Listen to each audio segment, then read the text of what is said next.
Hello friends, कैसे हो आप लोग।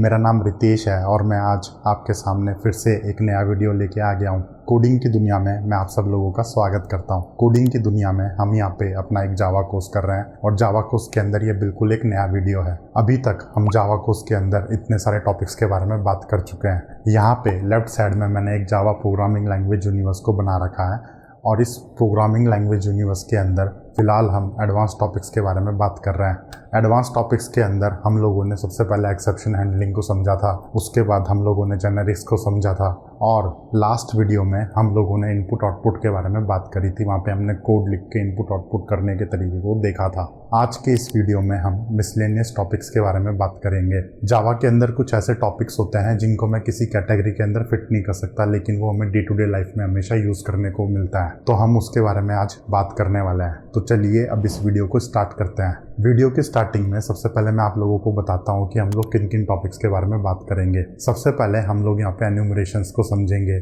उसके बाद हम यहाँ पे रिकॉर्ड्स को समझेंगे, उसके बाद हम लोग यहाँ पे type wrapper, auto boxing, auto unboxing के बारे में बात करेंगे। उसके बाद हम लोग यहाँ पे कुछ कीवर्ड्स होते हैं उसको समझेंगे, जैसे कि इंस्टेंस ऑफ आपका एक कीवर्ड है ट्रांजिएंट, वॉलेटाइल। ये जो कीवर्ड्स हैं, इन कीवर्ड्स के बारे में हम लोगों ने अभी तक कोई डिस्कशन नहीं करा है, ठीक है। और सबसे एंड में हम लोग यहाँ पे एनोटेशंस के बारे में बात करेंगे। ये सारे टॉपिक्स को हम लोग कोड लिख के प्रैक्टिकली समझने वाले हैं। ये सारे टॉपिक्स बेसिकली अलग अलग है, इनके पीछे कोई एक कॉमन स्टोरी नहीं है, तो हम इन सारे टॉपिक्स को अलग अलग तरीके से समझेंगे वन बाय वन। तो स्टार्ट करते हैं सबसे पहले एन्यूमरेशन से। अब एन्यूमरेशंस होते क्या हैं? एन्यूमरेशंस आपके नेम्ड कॉन्स्टेंट्स होते हैं और आप इसके अंदर कुछ कॉन्स्टेंट्स को डिफाइन करते हो और जिन कॉन्स्टेंट्स को आप डिफाइन करते हो वही आपकी लीगल वैल्यू बन जाती है और इस तरीके से आप एक नया डाटा टाइप क्रिएट कर देते हो। अब इसके कहने का मतलब क्या है, एक एग्जांपल लेके समझते हैं। जैसे इमेजिन करो कि आप लोगों को हफ्ते के अंदर 7 दिन होते हैं, तो आपको वो 7 दिनों को कंप्यूटर के अंदर कोड में रिप्रेजेंट करना है, तो आप उसको कैसे करोगे? जैसे संडे, मंडे, ट्यूसडे, वेडनेसडे, इस तरीके से आपके पास डेज हैं। तो एक तरीका तो ये है कि आप यहाँ पे स्ट्रिंग कॉन्स्टेंट्स बना लो। इस तरीके से यहाँ पे आपने मंडे का एक स्ट्रिंग कॉन्स्टेंट बना लिया, ट्यूसडे का बना लिया, वेडनेसडे का बना लिया एंड सो ऑन। लेकिन अब स्ट्रिंग कॉन्स्टेंट्स के अंदर आपको बहुत दिक्कत देखने को मिलती है। जैसे फॉर एग्जांपल यहाँ पे स्पेलिंग मिस्टेक हो गई, किसी ने स्मॉल केस लेटर को यूज़ कर लिया, किसी ने कैपिटल लेटर्स को यूज़ कर लिया, तो आप यहाँ पे कंट्रोल नहीं रख सकते कि क्या क्या आपकी वैलिड वैल्यूज़ होनी चाहिए। तो ऐसे यूज़ केसेस के लिए सबसे बेस्ट होता है आपके पास एन्यूमरेशंस। आप ये सेम एग्जाम्पल को इस तरीके से एन्यूम यूज़ करके डिक्लेयर कर सकते हो। एन्यूम और एन्यूमरेशंस दोनों मतलब सेम है। एन्यूमरेशंस आपका बड़ा वर्ड है और एन्यूम उसको हम शॉर्ट फॉर्म में एन्यूम बोलते हैं। जावा में एन्यूमरेशंस को डिक्लेयर करने के लिए हमारे पास यहाँ पे कीवर्ड होता है एन्यूम। एन्यूम कीवर्ड को हम यहाँ पे क्लास डिक्लेयर करने की तरह ही यूज़ करते हैं। सबसे पहले आपने यहाँ पे एक्सेस मॉडिफायर लगा रखा है, उसके बाद आपने यहाँ पे एन्यूम कीवर्ड को यूज़ करा है और उसके बाद आपने यहाँ पे उसका नाम, जो भी एन्यूमरेशन का नाम है, जैसे हम क्लास का नाम देते हैं उसी तरीके से हम यहाँ पे एन्यूमरेशन का नाम दे सकते हैं। तो एन्यूमरेशंस को यूज़ करना काफ़ी फ़ायदेमंद होता है कंपेयर टू अगर आप यहाँ पे स्ट्रिंग वेरिएबल बना रहे हो। उसके कंपैरिजन में एन्यूमरेशंस के अंदर आपको बहुत ज़्यादा पावर मिलती है। क्या पावर मिलती है, इसी वीडियो में हम लोग प्रैक्टिकली कोड लिख के समझेंगे। कहने को तो मैं यहाँ पे स्ट्रिंग वेरिएबल भी बना सकता हूँ, बट हम ऐसा नहीं करते। एज्यूम कर लो कि आप यहाँ पे किसी कंपनी में काम कर रहे हो और वहाँ पे आपको इस टाइप का कोई यूज़ केस आ गया और आपने वहाँ पे स्ट्रिंग वेरिएबल बना दिया, तो 99%, 100% अगर आपका कोड रिव्यू में जाएगा तो आपका कोड रिजेक्ट हो जाएगा। वहाँ पे आपको बोला जाएगा कि एन्यूमरेशंस को यूज़ करो, ठीक है। तो एन्यूमरेशंस को हम लोग यहाँ पे कोड में लिख के समझते हैं कि होता क्या है। सबसे पहले मेरे पास यहाँ पे एक मेन क्लास है और मेन क्लास के अंदर एक मेन मेथड है और पूरा प्रोग्राम बिल्कुल एम्प्टी है। अब मैं क्या करता हूँ, यहाँ पे एक एन्यूमरेशन बना देता हूँ वीक डेज का, ठीक है। तो एन्यूमरेशन बनाने के लिए हमारे पास यहाँ पे आईडी है, तो आईडी में तो बहुत सिंपल है।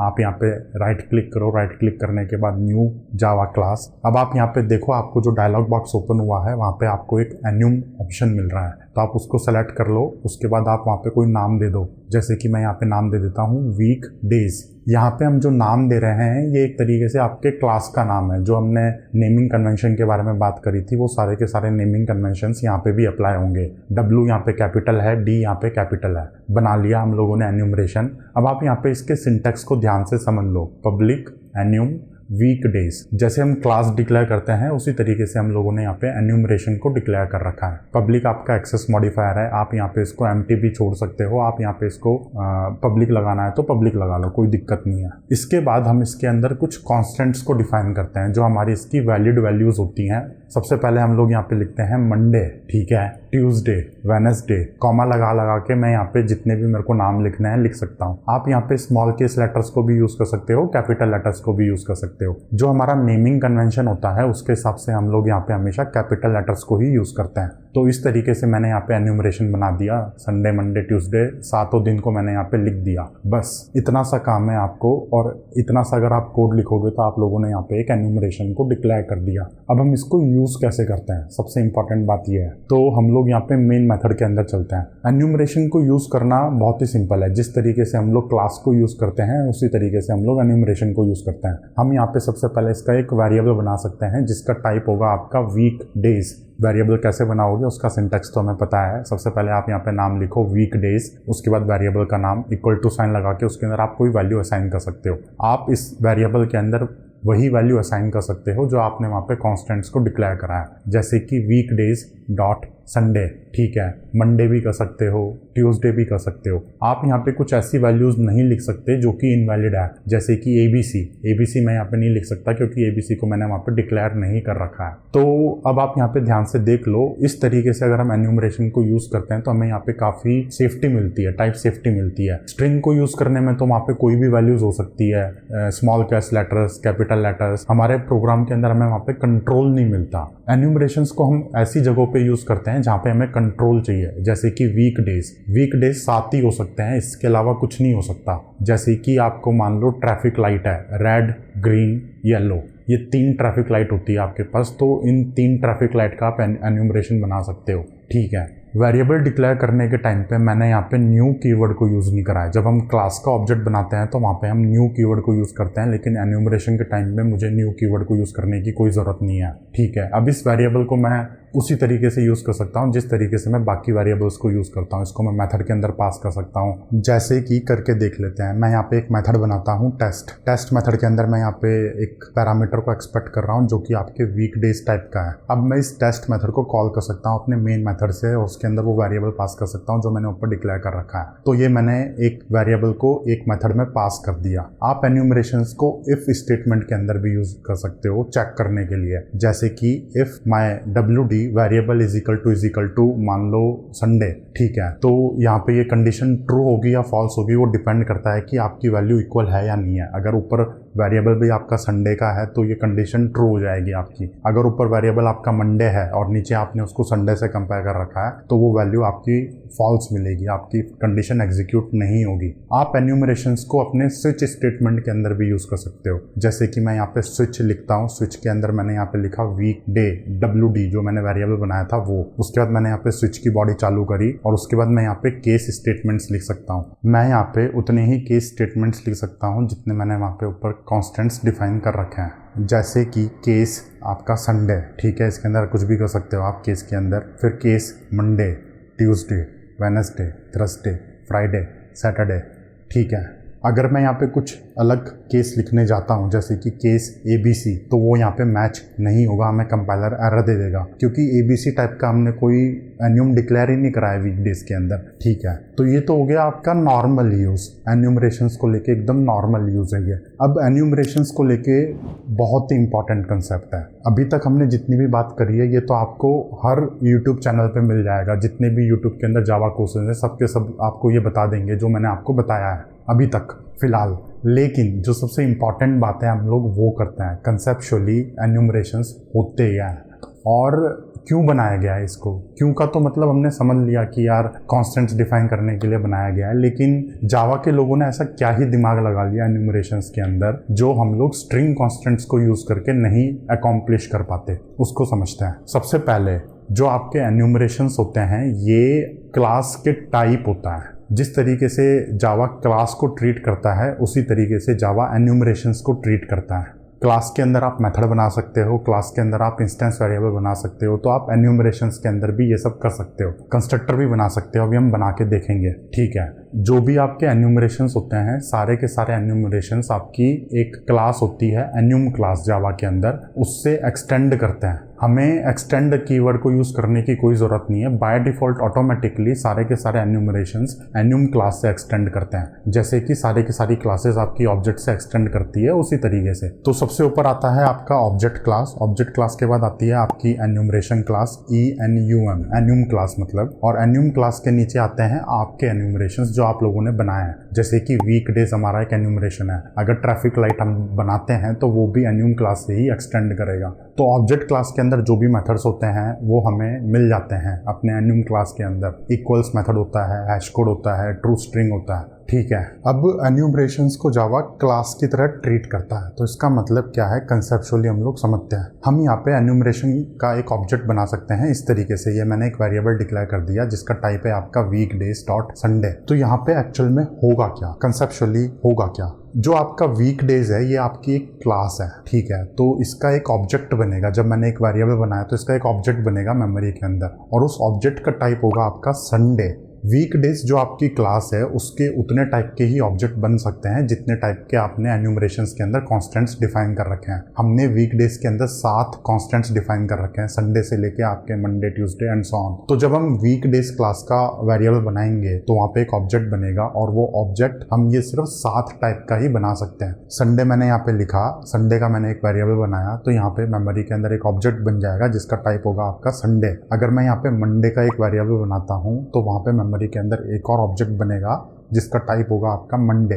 इस तरीके से यहाँ पे टोटल 7 टाइप के ही ऑब्जेक्ट बन सकते हैं, क्योंकि हमने 7 कॉन्स्टेंट्स को डिफाइन कर रखा है वीकडेज के अंदर। तो ये तो हो गई कंसेप्चुअल बात एन्यूम्स को लेके। अब हम इसको ज़रा कोड में कैसे यूज़ करते हैं, कैसे हमें बेनिफिट मिलता है कंपेयर टू हम स्ट्रिंग को यूज़ करें, उसके मुकाबले हमें बहुत सारे बेनिफिट्स मिलते हैं। कैसे मिलते हैं हम उसको समझते हैं। सबसे पहले आपके जो भी एन्यूम होते हैं वो सारे के सारे आपके एन्यूम क्लास से एक्सटेंड करते हैं। जो हमारा वीकडेज भी है वो भी आपके एन्यूम क्लास से एक्सटेंड कर रहा है। तो एन्यूम क्लास के अंदर हमको बाय डिफ़ॉल्ट 2 मेथड्स मिलते हैं जिनको हम यूज़ कर सकते हैं अपने नॉर्मल लाइफ में। सबसे पहला मेथड है आपका यहाँ पे वैल्यू ऑफ मेथड को यूज़ करके हम स्ट्रिंग को एन्यूम में कन्वर्ट कर सकते हैं। इसका यूज़ केस क्या है, जैसे जब हम किसी चीज़ को सेव करते हैं डेटाबेस के अंदर, हमने कुछ सेव कर लिया, जैसे मान लो कि मेरा बर्थ डेट आता है मंडे को, तो मैंने मंडे अगर सेव करा है तो स्ट्रिंग फॉर्म में उसको सेव करा है मंडे को। अब ये स्ट्रिंग को अगर मुझे एन्यूम के ऑब्जेक्ट में कन्वर्ट करना है तो उसको मैं यहाँ पे वैल्यू ऑफ मेथड यूज़ करके कर सकता हूँ। वैल्यू ऑफ मेथड को यूज़ करना बहुत ही सिंपल है। इस तरीके से हम लोग यहाँ पे वैल्यू ऑफ मेथड को यूज़ कर सकते हैं, और इसके अंदर मैं एक स्ट्रिंग पास कर रहा हूँ। जिस भी वैल्यू की मैंने स्ट्रिंग पास करी है, जैसे अगर मैंने मंडे पास करा है तो वहाँ पे आपको मंडे मिलेगा, संडे पास करूंगा तो वहाँ पे आपको संडे के टाइप का ऑब्जेक्ट मिलेगा। यहाँ पे मैं उतने ही स्ट्रिंग पास कर सकता हूँ जितने मैंने वहाँ पे कॉन्स्टेंट्स डिफाइन कर रखे हैं। अगर मैंने वहाँ पे ABC पास कर दिया तो ABC एक इनवैलिड वैल्यू है, तो वहाँ पे हमें एक्सेप्शन मिलेगी। इसको करके देखते हैं। सबसे पहले मैं यहाँ पे एक वैलिड टाइप पास कर रखा है मंडे, उसके बाद मैंने एक इनवैलिड टाइप पास कर रखा है ABC। अब मैं इस प्रोग्राम को अगर रन करूंगा तो जहाँ पे ABC लिखा हुआ है आपको उस लाइन के ऊपर एक्सेप्शन मिलेगी। प्रोग्राम को रन करते हैं तो आप यहाँ पे देखो आपको एक्सेप्शन मिल रही है, ठीक है। तो ये तो हो गई एक बात। वैल्यू ऑफ मेथड जो आपका होता है, इसके अंदर जब आप स्ट्रिंग को पास करते हो तो आपको यहाँ पे केस सेंसिटिविटी का ध्यान रखना है। अगर हम लोगों ने एन्यूम के अंदर सारे कैपिटल लेटर्स को यूज़ करा है तो स्ट्रिंग के अंदर भी सारे कैपिटल लेटर्स को ही आपको पास करना है। अगर आप वहाँ पे केस को ऊपर नीचे कर देते हो तो आपको वहाँ पे एक्सेप्शन मिलेगी। जैसे कि मैं यहाँ पे मंडे को अगर केस स्मॉल करके लिखता हूँ, केस को ऊपर नीचे कर देता हूँ, तो हमें यहाँ पे इस लाइन के ऊपर एक्सेप्शन मिलेगी। इसको भी एक बार रन करके देखते हैं। रन करने के बाद आप यहाँ पे देखो आपको एक्सेप्शन मिल रही है, ठीक है। तो वैल्यू ऑफ का यूज केस बहुत ही सिंपल है। स्ट्रिंग को अगर आपको कन्वर्ट करना है एन्यूम ऑब्जेक्ट के अंदर तो आप उसको कर सकते हो, ओके। अब इसके बाद आपके पास एक और मेथड होता है वैल्यूज मेथड को यूज करके आप सारे के सारे एन्यूम कॉन्स्टेंट्स को निकाल सकते हो। इस तरीके से यहाँ पे हमें एरे मिलता है, ठीक है। अब इस एरे के ऊपर मैं लूप चला के कुछ भी कर सकता हूँ। तो ये 2 बहुत ही इंपॉर्टेंट मेथड है। अब ये जो वैल्यू ऑफ मेथड है ये हम लोगों ने नहीं लिखा, ये तो एन्यूम क्लास के अंदर लिखा हुआ है और हमें फंक्शनैलिटी मिल गई। हम चाहें तो अपना खुद का एक वैल्यू ऑफ मेथड बना सकते हैं और उसके अंदर हम अपना कस्टम लॉजिक भी लिख सकते हैं। इसको एक बार लिख के देखते हैं। यहाँ पे वीकडेज के अंदर मैं अपना एक बना लेता हूँ मेथड वैल्यू ऑफ, और वैल्यू ऑफ के अंदर मैं यहाँ पे सिंपल सा एक स्ट्रिंग पैरामीटर को एक्सपेक्ट कर रहा हूँ। अब मैं यहाँ पे अपना कोड लिख सकता हूँ और उसमें मैं केस इनसेंसिटिविटी को हटा सकता हूँ कि if Monday equals ignore case, जो भी आपको स्ट्रिंग मिला है तो रिटर्न वीकडेज डॉट मंडे। ठीक है, इसी तरीके से आपका आ गया Tuesday, Wednesday, Thursday, Friday, Saturday, Sunday. और मैंने यहाँ पे सारे वैल्यूज़ को केस इनसेंसिटिव मैकेनिज्म से चेक कर रखा है। यहाँ पे इक्वल्स इग्नोर केस यूज़ कर रखा है मैंने। तो जो ओरिजिनल वैल्यू ऑफ मेथड था उसके अंदर तो आपका केस सेंसिटिव है। यहाँ पे हमने अपना एक खुद का मेथड बना लिया, उसके अंदर वो केस इनसेंसिटिव हो गया। ठीक है, अब ये सेम वैल्यू ऑफ मेथड को मैं अपने मेन मेथड के अंदर यूज़ कर सकता हूँ और वहाँ पे मैं किसी भी केस के अंदर मंडे ट्यूसडे पास करूँगा तो हमें वहाँ पे वैल्यू मिल जाएगी। अब एन्यूम जैसे कि क्लास टाइप होते हैं, उसके अंदर आप कंस्ट्रक्टर भी बना सकते हो और इंस्टेंस वेरिएबल भी बना सकते हो।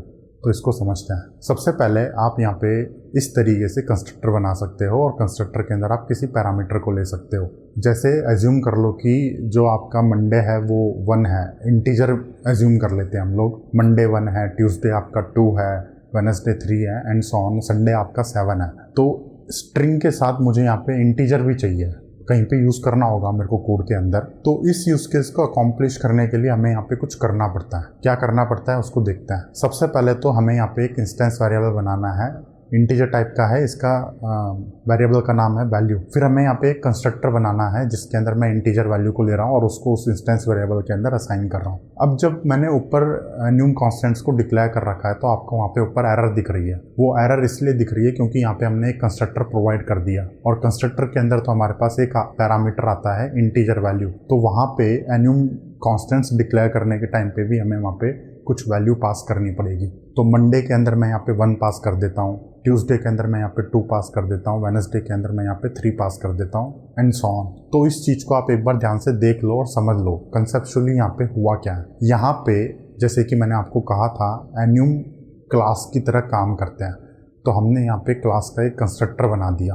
कंस्ट्रक्टर के अंदर एक सिंगल पैरामीटर है इंटीजर वैल्यू और उसी वैल्यू को मैंने यहाँ पे एक इंस्टेंस वेरिएबल के अंदर असाइन कर दिया जो मैंने ऊपर डिक्लेयर कर रखा है। ठीक है, और जो भी हमने ऊपर कॉन्स्टेंट्स बनाए हैं वो सारे कॉन्स्टेंट्स के अंदर मैंने यहाँ पे ब्रैकेट यूज़ करके वैल्यूज़ को पास कर रखा है, इंटीजर वैल्यूज़ को, क्योंकि ये ज़रूरी है वरना वहाँ पे हमें एरर मिल रही थी। हमने यहाँ पे अपना एक कंस्ट्रक्टर दे दिया है तो वहाँ पे हमें एक वैल्यू पास करनी पड़ेगी। ठीक है, अब हम लोग यहाँ पे एक और वैल्यू ऑफ मेथड बना सकते हैं जो कि आपकी इंटीजर वैल्यूज़ को ऑब्जेक्ट में बदल के दे, तो उसको भी बना के देख लेते हैं एक बार। सबसे पहले मैं यहाँ पे मेथड का नाम लिखता हूँ public static weekdays value of integer value. इस वैल्यू जो भी मेरे को इंटीजर मिली है इसको मुझे ऑब्जेक्ट में बदल के देना है, वीक डेज के ऑब्जेक्ट में बदल के देना है। तो इसके लिए क्या करेंगे, सबसे पहले हम लोग यहाँ पे वैल्यूज़ मेथड को कॉल करते हैं। वैल्यूज़ मेथड को कॉल करने का तो मैं यहाँ पे एक एरे मिल गया, उस एरे के ऊपर मैं यहाँ पे लूप चलाता हूँ। लूप के अंदर मैं यहाँ पे इफ़ कंडीशन यूज़ करके उसकी इंटीजर वैल्यू को जो पैरामीटर में आया है उससे टेस्ट करता हूँ। अगर वो मैच हो जाता है तो उसको रिटर्न कर देता हूँ। अगर कुछ भी वैल्यू मैच नहीं होती तो इसका मतलब ये है कि बंदे ने जो इंटीजर वैल्यू दी है वो इनवैलिड है। तो सबसे एंड में मैं यहाँ पे एक एक्सेप्शन थ्रो कर देता हूँ, throw new illegal argument exception, और उसके अंदर मैंने कुछ एक मैसेज दे दिया। तो इस तरीके से हम लोगों ने यहाँ पे वैल्यू ऑफ मेथड को 2 बार ओवरराइड कर दिया है। ओवरलोडेड मेथड हो गया ये एक तरीके से। एक के अंदर हमारे पास स्ट्रिंग आ रहा है, दूसरे के अंदर हमारे पास इंटीजर आ रहा है। स्ट्रिंग के केस में हमने वहाँ पे केस इनसेंसिटिविटी को यूज़ करा है, इंटीजर के केस में हमने यहाँ पे इंटीजर को एक एन्यूम में बदल के दे दिया। तो ये होती है आपकी एन्यूम्स की रियल पावर। क्लास टाइप बनाने से जावा ने हमें यहाँ पे बहुत ज़्यादा फंक्शनैलिटी दे दी है। पैरामीटर्स हम उसके अंदर ले सकते हैं, उनकी खुद की कुछ प्रॉपर्टीज़ हो सकती हैं, जैसे क्लास के कुछ प्रॉपर्टीज़ होती हैं। उसी तरीके से यहाँ पे संडे की भी एक प्रॉपर्टी होगी, उसकी वैल्यू जो कि है 7, मंडे की एक वैल्यू होगी 1। अब हम एन्यूम को यूज़ करके एक रियल वर्ल्ड प्रोग्रामिंग एक्सरसाइज को करते हैं। आपको यहाँ पे एक ऐसा प्रोग्राम बनाना है जिसके अंदर आप यूज़र से एक डेट मांगो, जैसे कि 15 सितंबर 2014, ये एक डेट है आपके पास। इस डेट को कौन सा डे था, मंडे था, ट्यूसडे था, क्या था, हमें वो निकालना है। तो इसका हमें कोड लिखना है। अभी तक जावा कोर्स के अंदर हम लोगों ने जितने भी कंसेप्ट्स के बारे में बात करी है, सारे के सारे कंसेप्ट्स को यूज़ करके हम इसका कोड लिख सकते हैं। इसके बाहर की कोई बात नहीं है। तो हमें यहाँ पे यूज़र से इनपुट लेना है। यूज़र ने जो भी डेट एंटर करी है उस डेट को हमें उसका डे निकाल के देना है। इसको करके देखते हैं, इसका कोड लिखते हैं। सबसे पहले तो यूज़र से इनपुट कैसे लेना है वो हमने पुराने वीडियो में देखा था। इनपुट आउटपुट के वीडियो में हमने इनपुट लेना समझ लिया था। तो इनपुट लेने के लिए सबसे पहले मेरे को यहाँ पे इनपुट स्ट्रीम रीडर का ऑब्जेक्ट बनाना है, बफर रीडर का ऑब्जेक्ट बनाना है। मैं यहाँ पे ट्राई विथ रिसोर्स का सिंटेक्स यूज़ करके इनके ऑब्जेक्ट्स बनाना स्टार्ट करता हूँ। Input stream reader IR is equal to new input stream reader. उसके अंदर मैंने सिस्टम डॉट इन को पास कर दिया।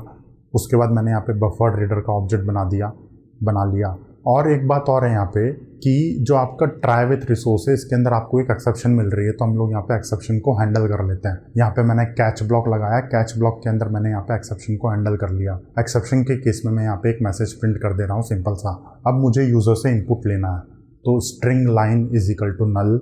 उसके बाद मैंने यहाँ पे डू वाइल लूप स्टार्ट करा। लूप की बॉडी के अंदर मुझे यहाँ पे यूजर से इनपुट लेना है, तो line is equal to br dot read line, ये मेरे को मिल गई। और एक बात और ध्यान में रखो आप, जैसे ही यूजर ने क्विट टाइप करा, आपका प्रोग्राम क्विट हो जाना चाहिए। इसको करते हैं। सबसे पहले तो हम लोग यहाँ पे एक कंडीशन लिखते हैं कि आपका क्विट नहीं आना चाहिए, ठीक है। अगर क्विट नहीं आया है तो हम ये एज्यूम करके चल रहे हैं कि वहाँ पे यूजर ने कोई डेट एंटर करी है, ठीक है। अब इस स्ट्रिंग को, जो भी हमारे पास स्ट्रिंग आई है यूजर से, इसको मुझे डेट में बदलना है, डेट ऑब्जेक्ट में बदलना है। जावा के अंदर डेट टाइम लाइब्रेरीज होती हैं।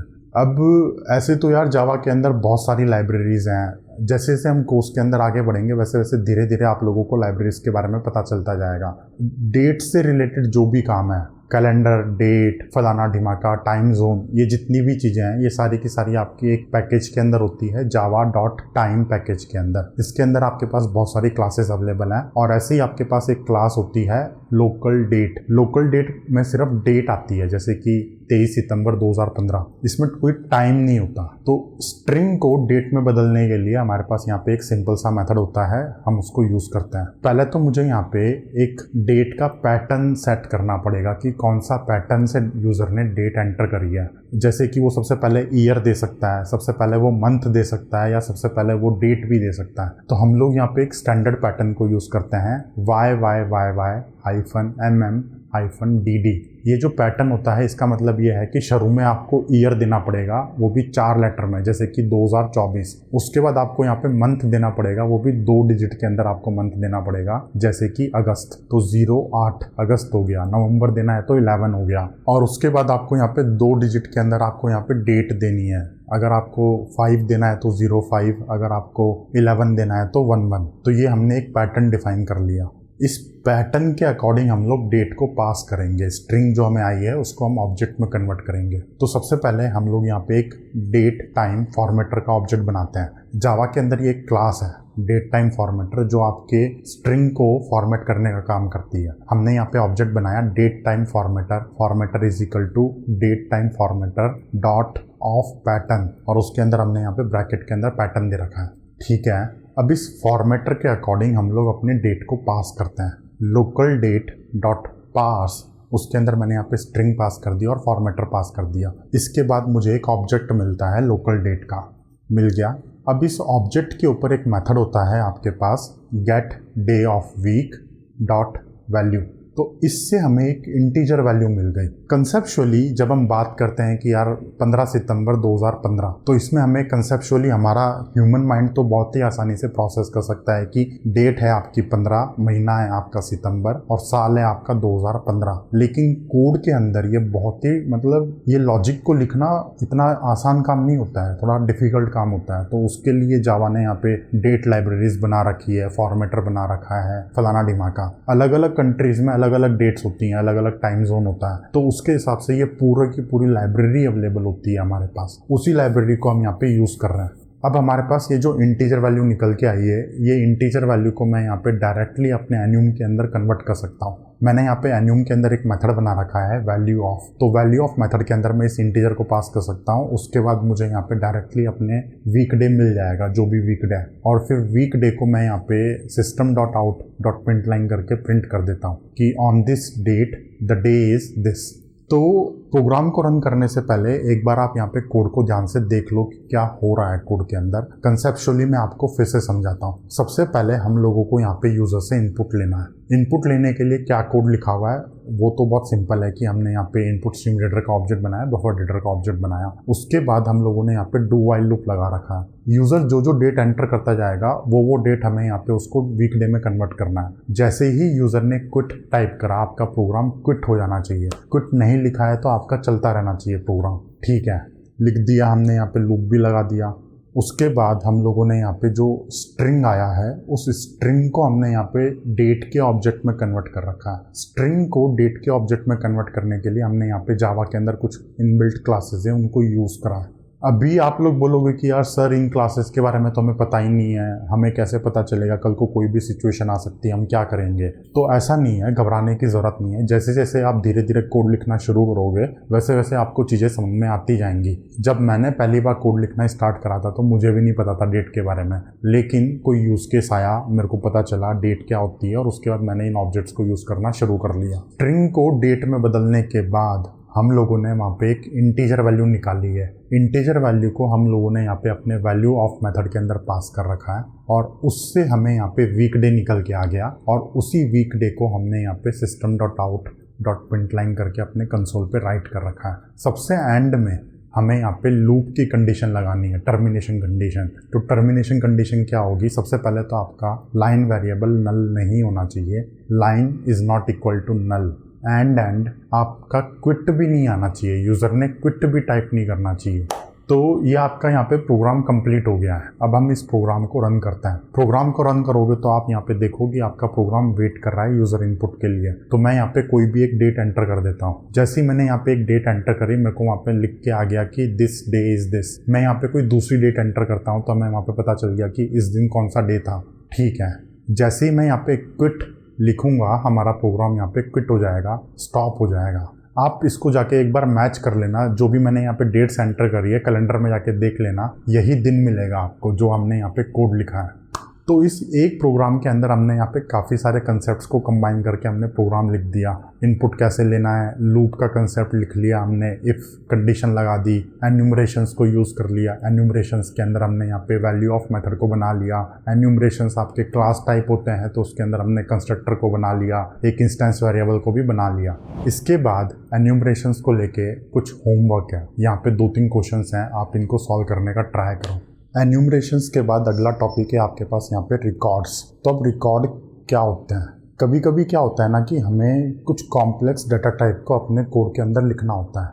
जैसे कि एम्प्लॉई एक कंसेप्चुअल टाइप है। एम्प्लॉई मतलब कि जैसे कोई कंपनी में काम कर रहा है तो उसका एक नाम होगा, उसका एक डेजिग्नेशन होगा, उसका एक आईडी भी होगा, एम्प्लॉय आईडी। तो ये 3-4 आपके पास कुछ पैरामीटर्स हैं जो कि किसी एम्प्लॉय से रिलेटेड है। तो इसके लिए हम लोग यहाँ पे एक क्लास बना सकते हैं और उस क्लास के अंदर हम लोग यहाँ पे कुछ इंस्टेंस वेरिएबल डिक्लेयर कर सकते हैं और उसके गेटर्स कंस्ट्रक्टर वगैरह हम लोग यहाँ पे इस तरीके से बना सकते हैं। तो ये तो हो गई आपकी एक नॉर्मल क्लास, इसको तो हमने समझ लिया है अभी तक। लेकिन क्लास के अंदर बहुत सारी फंक्शनैलिटी होती है, बहुत सारा हमने यहाँ पे बॉयलर प्लेट कोड लिखा हुआ है। जो टिपिकल क्लासेस होती हैं जावा के अंदर, उसके अंदर तो हम कुछ कोड लिखते हैं, कुछ लॉजिक को लिखते हैं, लेकिन यहाँ पे एम्प्लॉय क्लास के अंदर किसी भी लॉजिक को नहीं लिखा हुआ। हमें यहाँ पे एक कॉम्प्लेक्स डाटा टाइप बनाना है, एक ऐसा ऑब्जेक्ट बनाना है जो कि किसी रियल वर्ल्ड एंटिटी को रिप्रेजेंट कर रहा है। एम्प्लॉय स्टूडेंट भी हो सकता है, टीचर भी हो सकता है, यूनिवर्सिटी, कुछ भी हो सकता है यहाँ पे। तो उनके कुछ प्रॉपर्टीज़ होती हैं, एम्प्लॉय की यहाँ पे 2-4 प्रॉपर्टीज़ हैं। तो ऐसे यूज़ केसेस के लिए आप क्लासेस बनाने की बजाय रिकॉर्ड बना सकते हो। तो अब हम कोड के अंदर चलते हैं और रिकॉर्ड को बनाना समझते हैं कि रिकॉर्ड को कैसे बनाते हैं। रिकॉर्ड को बनाने के लिए हम लोग यहाँ पे रिकॉर्ड कीवर्ड का यूज़ करते हैं। सबसे पहले हम लोग यहाँ पे अपने आईडी के अंदर गए हैं तो हमें यहाँ पे सोर्स पे राइट क्लिक करना है। राइट क्लिक करने के बाद हम यहाँ पे न्यू पे जाते हैं और अपना एक रिकॉर्ड का नाम दे देते हैं, जैसे कि एम्प्लॉय। अब यहाँ पे आप ये सिंटैक्स को देख लो, यहाँ पे लिखा है पब्लिक क्लास एम्प्लॉय। अब मैं यहाँ पे क्लास कीवर्ड को हटा के यहाँ पे रिकॉर्ड लिख सकता हूँ, पब्लिक रिकॉर्ड एम्प्लॉय। तो अब ये क्लास नहीं बनी है, आपका एक रिकॉर्ड बन गया है। और रिकॉर्ड बनने के टाइम पे यहाँ पे हमें एक एरर दिख रही है क्योंकि ये रिकॉर्ड का सिंटैक्स नहीं है। जब हम रिकॉर्ड को बनाते हैं तो रिकॉर्ड के अंदर जो भी प्रॉपर्टीज़ होती हैं उसको हमें बनाने के टाइम पे ही देना पड़ता है, डिक्लेयर करने के टाइम पे। तो हम उसको देते हैं, किस तरीके से देते हैं? हम यहाँ पे ब्रैकेट्स लगाते हैं और ब्रैकेट्स के अंदर हम यहाँ पे उसकी प्रॉपर्टीज़ को दे सकते हैं, जैसे कि integer ID, comma string name, comma string designation. ये इस तरीके से 2 लाइनों के अंदर मैंने यहाँ पे रिकॉर्ड को बना दिया। अब ये उसी तरीके से काम करेगा जिस तरीके से आपने एम्प्लॉय क्लास को देखा था। यहाँ पे इस रिकॉर्ड के अंदर 3 प्रॉपर्टीज़ होंगी आपकी, आईडी, नेम, डेजिग्नेशन। ये तीनों की तीनों प्रॉपर्टीज़ आपके फाइनल फील्ड्स हैं। कंपाइलर अपने आप ही इनको फाइनल मानता है। कंपाइलर ने यहाँ पे हमें गेटर्स भी अवेलेबल करा रखे हैं। हमने यहाँ पे कोई भी गेटर नहीं लिखा है, लेकिन कंपाइलर ने हमें अवेलेबल करा रखा है। कंपाइलर ने हमें यहाँ पे एक कंस्ट्रक्टर भी अवेलेबल करा रखा है। अब हम इसको यूज़ करना देखते हैं। हम यहाँ पे मेन मेथड के अंदर चलते हैं। मेन मेथड के अंदर मैं यहाँ पे सिंपल सा एम्प्लॉय का ऑब्जेक्ट बना सकता हूँ। Employee E1 is equal to new employee, और ऑब्जेक्ट बनाने के टाइम पे मुझे वहाँ पे उसकी प्रॉपर्टीज़ को स्पेसिफाई करना पड़ेगा, जैसे कि उसकी आईडी है, कॉमा लगा के उसका नेम है, कॉमा लगा के उसका डेजिग्नेशन है। अब ये रिकॉर्ड बन गया आपका। इसके ऊपर मैं इसके गेटर्स को कॉल कर सकता हूँ। जैसे कि अगर मुझे आईडी निकालनी है तो मैं यहाँ पे इस तरीके से आईडी निकाल सकता हूँ। निकाल ली मैंने आईडी। ये जो आईडी आपको गेटर दिख रहा है ना, ये हमने नहीं लिखा है, ये कंपाइलर ने हमें अपने आप प्रोवाइड कर दिया है। तो ये रिकॉर्ड की फंक्शनैलिटी होती है। क्लासेस के अंदर तो हमें बॉयलर प्लेट कोड लिखना पड़ता है, रिकॉर्ड के अंदर हमें ये लिखने की कोई ज़रूरत नहीं है। अगर मुझे नेम निकालना है तो इस तरीके से मैं नेम निकाल सकता हूँ। अगर मुझे डेजिग्नेशन निकालना है तो इस तरीके से मैंने यहाँ पे डेजिग्नेशन निकाल लिया एम्प्लॉय का। ये जितने भी हमारे को यहाँ पे गेटर मेथड्स हैं, ये सारे के सारे मेथड्स कंपाइलर ने हमें बना के दिए हैं। हमने वहाँ पे रिकॉर्ड क्लास के अंदर कोई भी मेथड नहीं बनाया है। कंपाइलर ने हमें यहाँ पे एक कंस्ट्रक्टर भी प्रोवाइड करा है, जो हमने वहाँ पे ऊपर न्यू कीवर्ड यूज़ करने के टाइम पे यूज़ कर रखा है कंस्ट्रक्टर, जिसके अंदर हमने यहाँ पे 3 पैरामीटर्स को पास किया है। रिकॉर्ड को लेके एक दो इंपॉर्टेंट पॉइंट्स हैं, उनको समझते हैं। नंबर 1, जो भी आपके रिकॉर्ड्स होते हैं, रिकॉर्ड्स के अंदर जो भी हमने यहाँ पे फील्ड्स दे रखे हैं, ये सारे के सारे फील्ड्स आपके फाइनल होते हैं, प्राइवेट फाइनल। आप इनकी वैल्यूज़ को चेंज नहीं कर सकते। अगर आपको वैल्यू को चेंज करना है तो आपको वहाँ पे नया रिकॉर्ड का ऑब्जेक्ट बनाना पड़ेगा। नंबर 2, रिकॉर्ड क्लास के अंदर आप इंस्टेंस वेरिएबल नहीं बना सकते। अगर मैं यहाँ पे रिकॉर्ड क्लास के अंदर अपना एक इंस्टेंस वेरिएबल बनाने जाता हूँ तो मैं नहीं बना सकता। मेरे को यहाँ पे एक एरर दिख रही है। ठीक है, मैं यहाँ पे रिकॉर्ड क्लास के अंदर स्टैटिक मेंबर्स बना सकता हूँ। इंस्टेंस वेरिएबल नहीं बना सकता, लेकिन स्टैटिक मेंबर्स बना सकता हूँ। स्टैटिक मेंबर्स का लेना देना आपके ऑब्जेक्ट से नहीं होता, ऑब्जेक्ट से बाहर रहते हैं वो लोग। बना लिया इस तरीके से। लेकिन जर्नली हमें रिकॉर्ड के अंदर स्टैटिक मेंबर्स बनाने की कोई नीड नहीं है। रिकॉर्ड को बनाया ही इसलिए गया है कि वो एक कॉम्प्लेक्स डाटा टाइप को रिप्रेजेंट कर सके सिंपल फॉर्म में। ठीक है, रिकॉर्ड के अंदर आप कुछ मेथड्स बना सकते हो। मैं यहाँ पे अपना एक कुछ मेथड बना देता हूँ। इस तरीके से मैंने यहाँ पे बना लिया। इंस्टेंस वेरिएबल नहीं बना सकते, लेकिन आप मेथड्स बना सकते हो। ठीक है, जावा के अंदर जो भी रिकॉर्ड्स होते हैं वो बाय डिफ़ॉल्ट आपकी रिकॉर्ड क्लास को एक्सटेंड करते हैं। रिकॉर्ड क्लास आपकी java.lang पैकेज के अंदर आपकी एक रिकॉर्ड क्लास है। ये रिकॉर्ड क्लास को बाय डिफ़ॉल्ट सारे के सारे रिकॉर्ड्स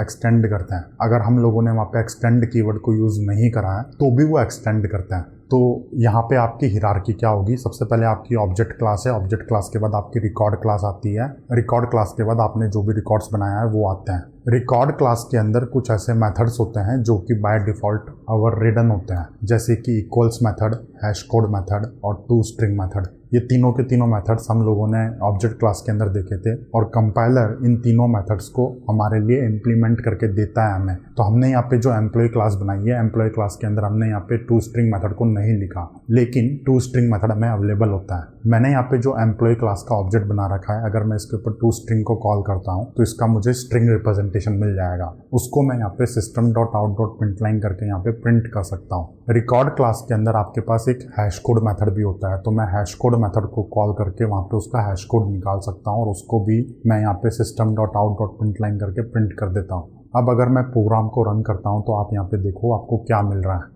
आपका यहाँ पे टू स्ट्रिंग मेथड में जो भी वैल्यू आई है वो प्रिंट हो गई है, आपका हैश कोड प्रिंट हो गया है। यहाँ पे आप जो भी रिकॉर्ड बनाते हो वो किसी और क्लास से एक्सटेंड नहीं कर सकते। ये एक रेस्ट्रिक्शन होती है जावा के अंदर।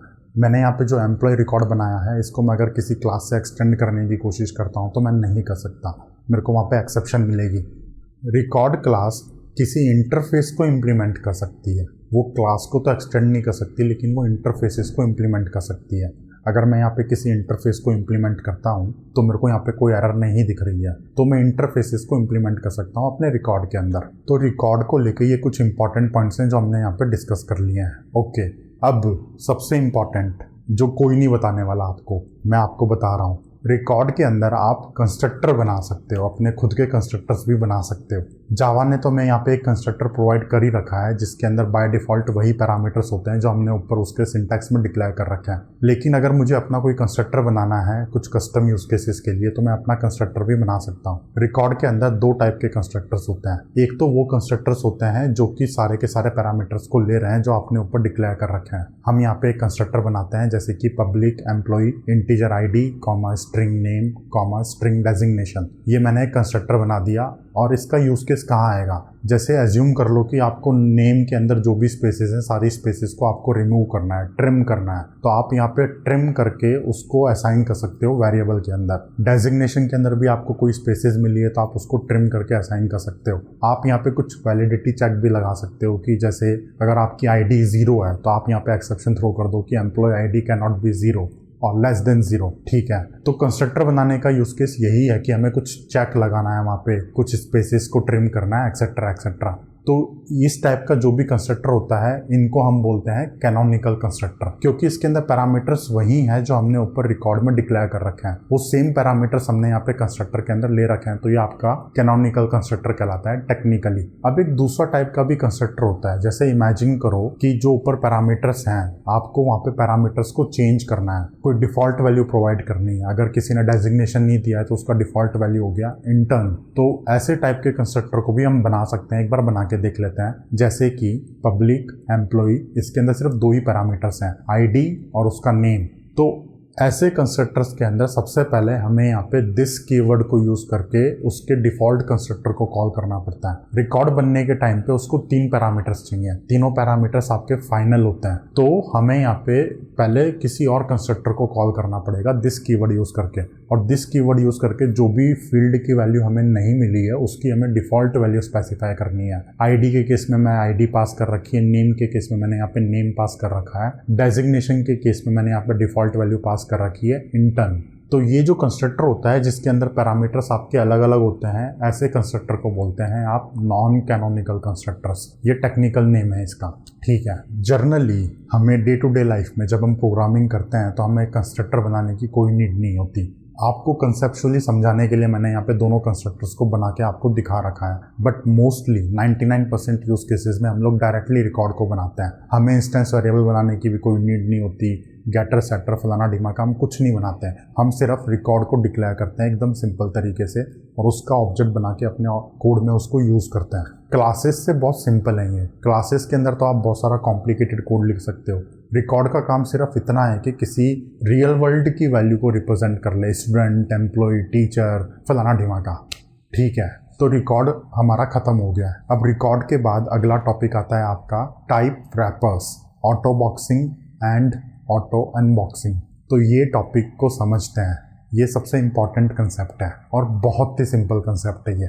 जावा को उसके एकदम स्टार्टिंग में हम लोगों ने डाटा टाइप्स के बारे में बात करी थी। जावा के अंदर कुछ प्रिमिटिव डाटा टाइप्स होते हैं, जैसे कि आपका integer, long, float, double, character, Boolean, ये सारे आपके प्रिमिटिव डाटा टाइप्स हैं। प्रिमिटिव डाटा टाइप्स को हम लोग नॉर्मली यूज़ करते हैं, ये आपके ऑब्जेक्ट टाइप नहीं होते हैं। ऑब्जेक्ट में कुछ एडिशनल ओवरहेड होता है आपके पास, ऑब्जेक्ट बनाना, उसको हीप मेमोरी के अंदर रिप्रेजेंट करना, एक्सेट्रा एक्सेट्रा। ये जो डाटा टाइप है ये आपको नॉर्मल दुनिया में हर जगह पे ऐसे यूज़ करने को मिलता है। जैसे अगर कुछ एडिशन करना है तो आपको इंटीजर नंबर्स के ऊपर एडिशन करना है, मल्टीप्लिकेशन, डिवीजन, फलाना ढिमाका, तो उसके लिए जावा ने हमें प्रिमिटिव टाइप्स अवेलेबल करा रखे हैं।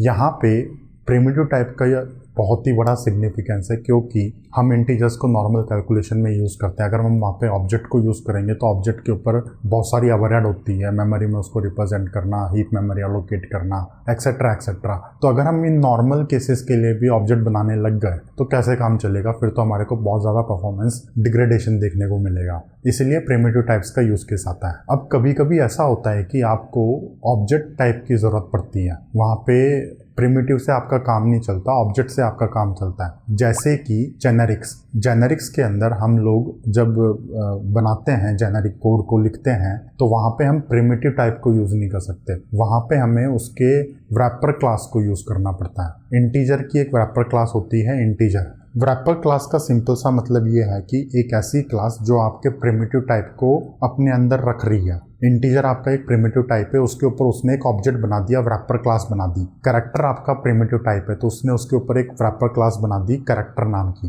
तो जावा के अंदर ये जितने भी प्रिमिटिव टाइप्स होते हैं इन सब की आपके पास एक वैपर क्लास अवेलेबल होती है। बाइट के लिए आपके पास बाइट क्लास है, शॉर्ट के लिए आपके पास शॉर्ट क्लास है, कैरेक्टर के लिए कैरेक्टर है, बूलियन के लिए बूलियन है, लॉन्ग के लिए लॉन्ग है। तो जितने भी प्रिमिटिव टाइप्स हैं उन सब की आपको यहाँ पे वैपर क्लासेस दिख रही हैं। wrapper क्लासेस का मतलब यही है कि प्रिमिटिव टाइप्स के ऊपर एक wrapper आ गया और उसको ऑब्जेक्ट की तरह वो मेमोरी में रिप्रेजेंट कर रहा है उसी प्रिमिटिव को। हर जगह पे हम लोग प्रिमिटिव को यूज़ नहीं कर सकते, हर जगह पे हम लोग ऑब्जेक्ट को यूज़ नहीं कर सकते, तो ये एक बीच का रास्ता होता है। ठीक है, अब प्रिमिटिव से अगर मुझे wrapper क्लास में कन्वर्ट करना है तो कैसे करेंगे, हम इसको एक बार ज़रा कोड में चलते हैं और कोड में समझते हैं बाकी के सारे कंसेप्ट्स। मेरे पास यहाँ पे एक मेन क्लास है, मेन क्लास के अंदर एक मेन मेथड है। तो सबसे पहले जैसे मेरे पास एक कैरेक्टर है, तो कैरेक्टर को अगर मुझे कैरेक्टर क्लास में कन्वर्ट करना है तो उसके लिए मेरे पास यहाँ पे एक मेथड होता है value of. Value of method आपका एक प्रिमिटिव टाइप लेता है और उसको वो कैरेक्टर ऑब्जेक्ट में बदल के देता है आपको इस तरीके से। तो जितनी भी wrapper क्लासेस हैं सभी के अंदर आपके पास वैल्यू ऑफ मेथड है जो आपके प्रिमिटिव टाइप को ऑब्जेक्ट में बदल के देता है। कैरेक्टर के अंदर आपका वैल्यू ऑफ मेथड है, इसी तरीके से आपके पास इंटीजर के अंदर एक वैल्यू ऑफ मेथड है, बूलियन के अंदर आपके पास एक वैल्यू ऑफ मेथड है, लॉन्ग के अंदर आपके पास एक वैल्यू ऑफ मेथड है। तो ये वैल्यू ऑफ मेथड के अंदर हम लोग प्रिमिटिव टाइप पास कर रहे हैं और उसको वो एक ऑब्जेक्ट में बदल के दे रहा है हमें। तो प्रिमिटिव टाइप्स को दो अलग अलग कैटेगरीज में डिवाइड कर सकते हैं। एक तो हो गया आपके पास कैरेक्टर और बूलियन, और बाकी होते हैं आपके पास numeric types, integer, double, float, long, byte, short. ये आपके न्यूमेरिक टाइप है। तो जो भी आपके न्यूमेरिक टाइप्स होते हैं सारे के सारे आपके नंबर क्लास से एक्सटेंड करते हैं। नंबर जावा के अंदर एक क्लास है, ये वाली क्लास है नंबर, और जो भी आपकी लॉन्ग क्लास है वो नंबर से एक्सटेंड हो रही है, जो आपकी इंटीजर क्लास है वो भी नंबर से एक्सटेंड होती है। तो मुझे उम्मीद है कि आपको wrapper क्लास का कंसेप्ट तो समझ में आया होगा और इसकी नीड समझ में आई होगी। अब हम लोग आगे बढ़ते हैं और अगला टॉपिक है हमारे पास auto boxing and auto unboxing. तो इसका मतलब क्या है, यहाँ पे ऑटो का मतलब है ऑटोमेटिकली, बॉक्स का मतलब है कि प्रिमिटिव को ऑब्जेक्ट में कन्वर्ट कर दो, अनबॉक्स का मतलब है कि ऑब्जेक्ट को वापस प्रिमिटिव में कन्वर्ट कर दो। तो जावा ये ऑटोमेटिकली करता रहता है हमारे लिए, हमें वहाँ पे खुद से नहीं करना पड़ता। इसको एक एग्जांपल लेके समझते हैं। जैसे कि मैं यहाँ पे एक मेथड बनाता हूँ, मेथड के अंदर मैं यहाँ पे रिटर्न टाइप कर रहा हूँ इंटीजर, प्रिमिटिव टाइप मैंने यहाँ पे रिटर्न करा है, ठीक है, और इसका पैरामीटर है आपका कैपिटल इंटीजर, मतलब कि ऑब्जेक्ट टाइप मैंने यहाँ पे लिया है। तो ये आपका मेथड का सिग्नेचर है। इस एक मेथड को देख के आप लोग ऑटो बॉक्सिंग अनबॉक्सिंग का कंसेप्ट समझ जाओगे। अब मुझे इस मेथड को कॉल करना है, तो मेथड को कॉल करने के लिए यहाँ पे उसको ऑब्जेक्ट चाहिए। तो दो तरीके हैं, या तो मैं इंटीजर का ऑब्जेक्ट बना लूँ वैल्यू ऑफ मेथड को यूज़ करके और उसको इसके अंदर पास कर दूँ, या फिर मैं डायरेक्टली भी पास कर सकता हूँ। यहाँ पे इस मेथड को अगर मैं कॉल करूँगा तो उसके अंदर मैंने डायरेक्टली 10 वैल्यू को पास कर रखा है। 10 आपका प्रिमिटिव टाइप है, तो प्रिमिटिव टाइप को जावा ने अपने आप ऑब्जेक्ट में बदल दिया और बदलने के बाद वहाँ पे मेथड के अंदर हमें एक ऑब्जेक्ट मिल गया, ठीक है। तो यहाँ पे प्रिमिटिव आपका बॉक्स हो गया, ऑटो बॉक्सिंग हो गई उसकी, और वो अपने आप ऑब्जेक्ट में कन्वर्ट हो गया, इंटीजर के ऑब्जेक्ट में। वहाँ पे मेथड में तो आपको एक ऑब्जेक्ट ही मिला है, ठीक है। अब मेथड के अंदर से मैं एक ऑब्जेक्ट को रिटर्न कर सकता हूँ, return integer dot value of 10, मान लो 10। तो मैंने यहाँ पे इंटीजर ऑब्जेक्ट को रिटर्न करा है, लेकिन उसका रिटर्न टाइप क्या है, प्रिमिटिव रिटर्न टाइप है उसका। तो ऑब्जेक्ट को अपने आप उसने प्रिमिटिव में कन्वर्ट कर दिया, इसको बोलते हैं ऑटो अनबॉक्सिंग। तो ये कंसेप्ट बहुत ही सिंपल है। जहाँ जहाँ पे भी जावा को इस टाइप का कन्वर्जन करने की नीड पड़ेगी वो हमें अपने आप करके दे देगा, हमें करने की ज़रूरत नहीं है। हम प्रिमिटिव को और ऑब्जेक्ट को इंटरचेंजेबली यूज़ कर सकते हैं। इसका एक और एग्जांपल देखते हैं। जैसे कि एज्यूम कर लो आपको दो नंबर्स को ऐड करना है, तो मैं यहाँ पे एक इंटीजर ऑब्जेक्ट बनाता हूँ, बना लिया मैंने एक इंटीजर ऑब्जेक्ट, और मैं यहाँ पे एक इंटीजर प्रिमिटिव बनाता हूँ, बना लिया मैंने। अब इन दोनों को मैं ऐड करता हूँ और उसको तीसरे वेरिएबल के अंदर असाइन कर देता हूँ। तो यहाँ पे जावा ने अपने आप ऑटो बॉक्सिंग अनबॉक्सिंग करके हमें सही रिजल्ट निकाल के दिया है। मुझे यहाँ पे मैन्युअली कास्ट करने की ज़रूरत नहीं है। उसने सबसे पहले क्या करा, जो भी इंटीजर ऑब्जेक्ट है उसको उसने प्रिमिटिव में कन्वर्ट करा, फिर उसने दोनों प्रिमिटिव्स को आपस में ऐड करा और उसको वापस उसने बॉक्स करके एक इंटीजर ऑब्जेक्ट में असाइन कर दिया। ये सारा का सारा काम जावा अपने आप करता है। प्रिमिटिव टाइप और ऑब्जेक्ट टाइप्स आपस में इंटरचेंजेबली हम लोग यूज़ कर सकते हैं, ठीक है। तो मुझे उम्मीद है कि आपको ये वाला कंसेप्ट भी समझ में आया होगा। अगर आपको कोई भी डाउट है तो आप नीचे कमेंट सेक्शन में पोस्ट करके बताओ, ठीक है सर। अब हम आगे बढ़ते हैं और हमें यहाँ पे कुछ कीवर्ड्स को समझना है। जिन कीवर्ड्स के बारे में हमने अभी तक बात नहीं करी है, हम उन कीवर्ड्स के बारे में एक बार बात कर लेते हैं। सबसे पहले है आपका यहाँ पे instance of keyword. Instance of keyword को यूज़ करके आप रन टाइम पे किसी ऑब्जेक्ट की क्लास का पता लगाते हो। इसको हम ज़रा कोड में लिख के देखते हैं। सीधा हम कोड में चलते हैं। मेरे पास यहाँ पे मेन क्लास है और उसके अंदर मेन मेथड है और बाकी सारा एम्प्टी है, एकदम फ्रेश स्टार्ट है। जो भी कंसेप्ट्स हैं सारे कंसेप्ट्स को हम लोग एकदम फ्रेश तरीके से समझ रहे हैं। बाद में जब हम प्रोग्रामिंग एक्सरसाइजेस करते हैं तो सारे कंसेप्ट्स को कंबाइन करके हम एक कॉम्प्लेक्स प्रोग्राम लिखते हैं।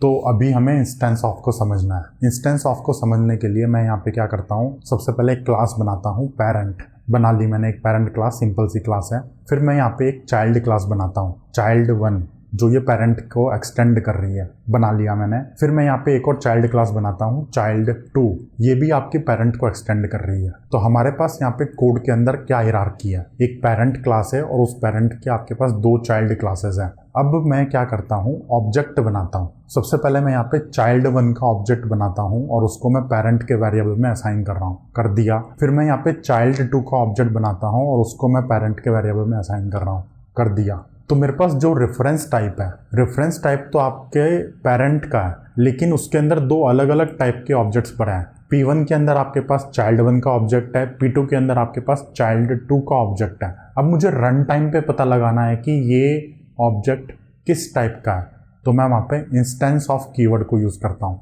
किस तरीके से अभी हम समझते हैं। अगर मैं इस तरीके से लिखता हूँ, if P1 is a instance of child 1, तो ये मैंने इफ कंडीशन लिख दी और इसकी मैंने बॉडी स्टार्ट कर दी, तो यहाँ पे मुझे ट्रू मिलेगा क्योंकि P1 ऑब्जेक्ट आपके चाइल्ड 1 का है। अगर मैं इस तरीके से लिखता हूँ, if P1 is a instance of parent, तो यहाँ पे भी मुझे ट्रू मिलेगा क्योंकि वो पेरेंट आपकी पेरेंट क्लास है, तो वो ट्रू मिल गया आपको। If P1 is a instance of child 2, तो यहाँ पे मुझे फॉल्स मिलेगा। क्यों मिलेगा? क्योंकि वो ऑब्जेक्ट चाइल्ड 1 का है, चाइल्ड 2 का नहीं है। तो ये रन टाइम पे हम पता लगा सकते हैं कि ऑब्जेक्ट का टाइप क्या है, उसकी क्लास क्या है। ठीक है, तो इंस्टेंस ऑफ को यूज़ करना बहुत ही सिंपल है। यहाँ पे मैंने एक सिंपल सा एग्जांपल ले रखा है, आप इसको अपने घर पे प्रैक्टिस करो और कोड लिखने का ट्राई करो। इसके बाद आपका अगला कीवर्ड आता है ट्रांजिएंट। ट्रांजिएंट कीवर्ड क्या होता है, इसको भी हम लोग कोड में चलते हैं और कोड लिख के समझते हैं। जैसे कि सबसे पहले मैं यहाँ पे एक क्लास बना लेता हूँ, एम्प्लॉय क्लास। ठीक है, बना ली।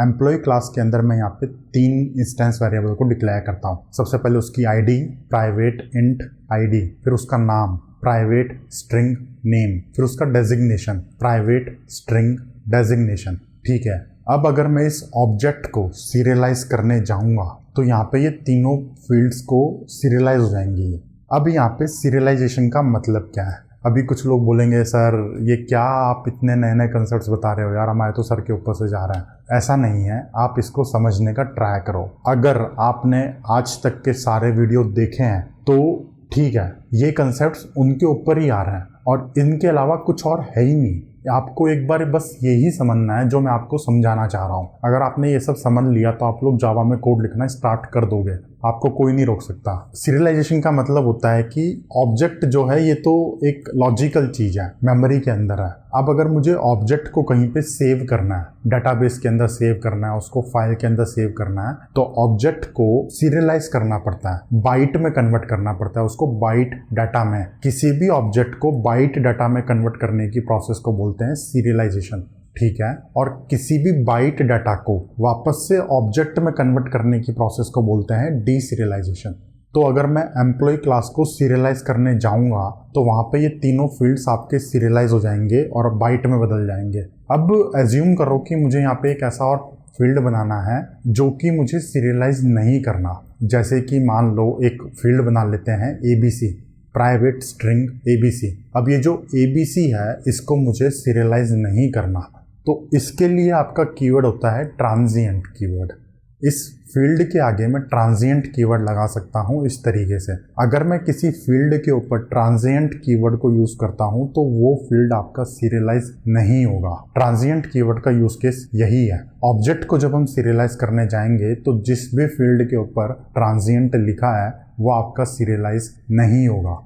तो कंसेप्चुअली तो हमने समझ लिया। अब हम क्या करते हैं, ऑब्जेक्ट को कैसे सीरियलाइज करना है उसको भी समझते हैं। ये भी आपका एक बहुत ही इंपॉर्टेंट कंसेप्ट है। इसको कोड लिख के देखते हैं। एम्प्लॉय क्लास के अंदर मैंने ये जो फील्ड्स बनाए हैं इनके मैं यहाँ पे गेटर सेटर भी बना लेता हूँ। ठीक है, बना लिए। सीरियलाइजेशन और डीसीरियलाइजेशन में यहाँ पे गेटर सेटर की नीड पड़ती है। गेटर्स को यूज करके उन फील्ड्स की वैल्यू को निकाला जाता है, सेटर को यूज करके उन फील्ड्स की वैल्यू को सेट किया जाता है। आपके जो फील्ड है ये तो प्राइवेट है, तो जब भी आपके ऑब्जेक्ट को बाइट में कन्वर्ट करा जाएगा तो उन फील्ड्स की वैल्यू को कैसे लिया जाएगा, वहाँ पे आपका गेटर कॉल होगा। और जब आपके बाइट वैल्यू को वापस से ऑब्जेक्ट में कन्वर्ट करा जाएगा तो वहाँ पे आपका सेटर कॉल होगा। ठीक है, इमेजिन कर लो कि आप लोगों को किसी फाइल के अंदर ऑब्जेक्ट को सेव करना है। हमारे पास जो ये एम्प्लॉय है, एम्प्लॉय क्लास का मैं एक ऑब्जेक्ट बनाऊंगा और उसको मुझे फाइल के अंदर सेव करना है। कैसे करेंगे, हम उसका कोड लिखना स्टार्ट करते हैं। तो सबसे पहले मैं यहाँ पे एम्प्लॉय क्लास का एक ऑब्जेक्ट बना लेता हूँ। बना लिया। एम्प्लॉय क्लास के ऑब्जेक्ट के ऊपर मैं उसकी आईडी को सेट कर देता हूँ, उसके नेम को सेट कर देता हूँ, डेजिग्नेशन को सेट कर देता हूँ, और एक ट्रांजिएंट फील्ड है हमारे पास ABC, उसकी वैल्यू को भी सेट कर देता हूँ। जब हम सीरियलाइज करने जाएंगे तो ABC की वैल्यू मैंने यहाँ पे जैसे हेलो वर्ल्ड सेट कर रखी है, सीरियलाइज नहीं होगी ये वैल्यू, अभी हम देखेंगे सीरियलाइज करते टाइम पे। इसके बाद हमें यहाँ पे फाइल के अंदर ऑब्जेक्ट को सीरियलाइज करना है, तो मुझे यहाँ पे एक फाइल आउटपुट स्ट्रीम का ऑब्जेक्ट बनाना है। मैं यहाँ पे ट्राई विथ रिसोर्स का सिंटेक्स यूज़ कर रहा हूँ। मैंने यहाँ पे ट्राई लिखा, ट्राई के बाद मैंने ब्रैकेट्स को ओपन करा और यहाँ पे मैंने फाइल आउटपुट स्ट्रीम का ऑब्जेक्ट बनाया मैंने ऑब्जेक्ट। ठीक है, उसके अंदर मैंने एक फाइल का नाम पास कर दिया जिसमें मुझे सेव करना है। फिर सेमी कॉलन लगा के मुझे यहाँ पे एक ऑब्जेक्ट आउटपुट स्ट्रीम का ऑब्जेक्ट बनाना पड़ेगा। ऑब्जेक्ट आउटपुट स्ट्रीम आपकी एक क्लास होती है, ये आपकी एक क्लास है और इस क्लास का पर्पज़ यही है कि वो ऑब्जेक्ट्स को सीरियलाइज कर सके। तो इसका ऑब्जेक्ट बनाने के टाइम पे मैं यहाँ पे फाइल आउटपुट स्ट्रीम के ऑब्जेक्ट को इसके कंस्ट्रक्टर में पास कर रहा हूँ। तो यहाँ पे होगा क्या, यहाँ पे कंसेप्चुअली सबसे पहले हम लोग ऑब्जेक्ट आउटपुट स्ट्रीम को यूज़ करके किसी ऑब्जेक्ट को राइट करेंगे। वो क्लास उस ऑब्जेक्ट को बाइट डाटा में कन्वर्ट करेगी और फिर फाइल आउटपुट स्ट्रीम उस बाइट डाटा को आपके फाइल में राइट करेगा। इसको करते हैं। ऑब्जेक्ट आउटपुट स्ट्रीम पे मैं यहाँ पे राइट ऑब्जेक्ट मेथड कॉल करता हूँ और जो भी मैंने ऊपर एम्प्लॉय ऑब्जेक्ट बनाया है उसको मैं यहाँ पे पास कर देता हूँ। कर दिया।